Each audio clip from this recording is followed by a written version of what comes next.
नवी मुंबई विमानतळाला लोकनेते स्वर्गीय दिवा पाटील यांचं नाव देण्याची जोरदार मागणी करण्यात येते आणि याच संदर्भात सरकार सकारात्मक असल्याची माहिती मुख्यमंत्र्यांनी दिली आहे। यानंतर आता श्रेयवादाची लढाई सुद्धा रंगली।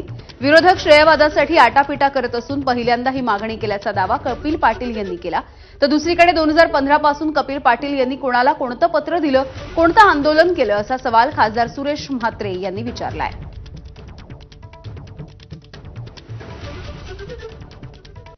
दिवा पाटील यांचं नाव नवी मुंबई विमानतळाला देण्याच्या बाबतीतले दोन्ही सभागृहातले ठराव करून तसा प्रस्ताव केंद्र सरकारकडे महायुतीच्या सरकारने पाठवलं। केंद्र सरकारकडे गेल्यानंतर मी त्या ठिकाणी मंत्री होतो। काही लोक मला प्रश्न विचारतात जिकडे तिकडे, 10 वर्ष काय केलं, 10 वर्ष काय केलं, अशा 100-200 गाड्या नेऊन जर नावं लागती तर बघायला नको, मी 12,000 गाड्या घेऊन जाईन। हे लक्षात ठेवा, ह्या सगळ्या गोष्टी थातूरमातूर आहेत। आणि हे विमानतळाविषयी पण सांगतो, 2015 पासून कोणाला पत्र दिलं होतं तुम्ही? कसलं पत्र दिलं? का कुठलं आंदोलन केलं तुम्ही? मला सांगा ना, कुठलं आंदोलन केलं कपिल पाटलांनी?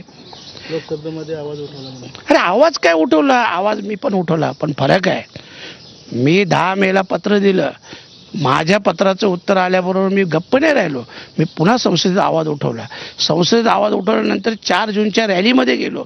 4 जूनच्या रॅलीमध्ये बघितले हे सगळे महाभाग कोणीच नव्हते।